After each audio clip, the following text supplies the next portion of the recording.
Membuat kue kering atau cookies memang gampang-gampang susah. Terkadang bentuknya sudah bagus tapi teksturnya kasar dan tidak rapuh. Atau rasanya sudah pas tapi pori-porinya kasar dan warnanya kurang menarik. Untuk mendapatkan hasil kue kering yang maksimal, kita perlu mengenal jenis adonan dan proses penyelesaian akhir agar terhindar dari kegagalan. Ada beberapa jenis kue kering ditinjau dari proses penyelesaian adonan. Di antaranya kue kering potong, bar cookies. Kue kering yang dibentuk dengan sendok, drop cookies. Didinginkan terlebih dahulu baru dipotong-potong, refrigerated cookies. Kue kering cetak, molded cookies. Kue kering yang disemprotkan, preset cookies, dan terakhir kue kering yang digulung, roll cookies. Di antara jenis kue di atas, kue kering cetak, molded cookies, yang paling banyak dibuat. Ini karena adonan dibuat dengan teknik adonan pasir, sugar dough. Teknik ini sangat mudah dibuat dan penyelesaiannya gampang, tinggal digiling kemudian dicetak. Bahan dasar untuk membuat kue kering seperti lemak, tepung, gula, telur dan bahan-bahan yang lain juga perlu diperhatikan. Masing-masing bahan tersebut mempunyai fungsi dan kegunaan yang berbeda dan ini perlu diketahui sebelum membuat kue kering, tentunya agar hasil kue maksimal. Bahan dasar tepung, gunakan tepung terigu jenis soft wheat yang rendah protein. Cap kunci adalah salah satu merek dagang yang kita kenal.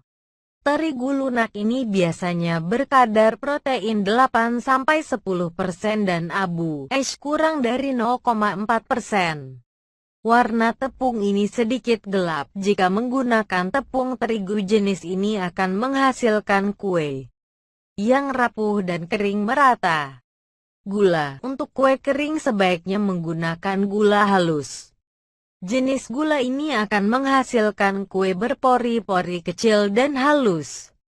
Di dalam adonan, gula berfungsi sebagai pemberi rasa dan berperan juga dalam menentukan penyebaran dan struktur rekahan kue.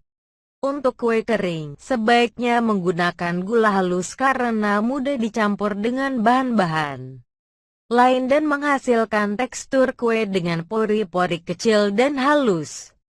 Sebaliknya, tekstur pori-pori yang besar dan kasar akan terbentuk jika menggunakan gula pasir.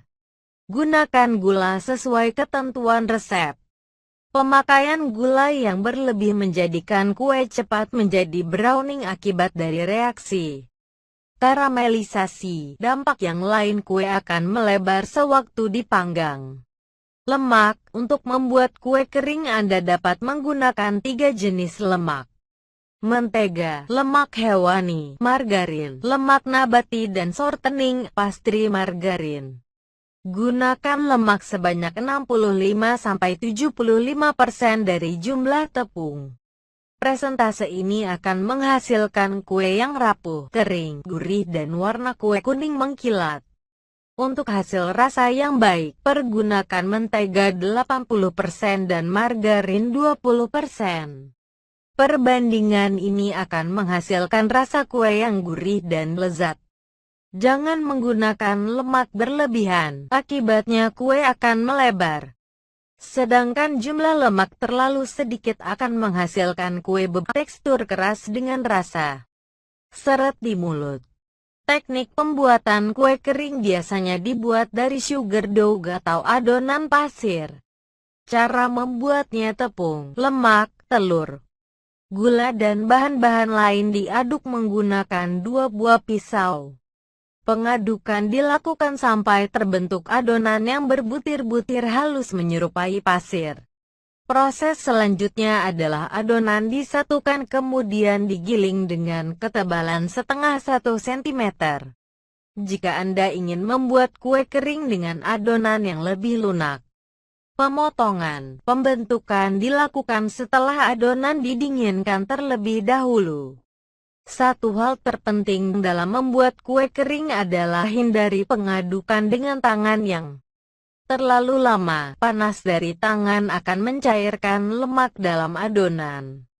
Hal ini akan mengakibatkan adonan matang dan lemak mencair. Kondisi ini menjadikan kue keras dan kehilangan rasa gurihnya. Untuk pemanggangan, gunakan kisaran suhu 170–180 derajat Celcius. Panaskan oven terlebih dahulu sebelum kue dipanggang. Tentunya agar kue tidak bantat dan kue matang merata.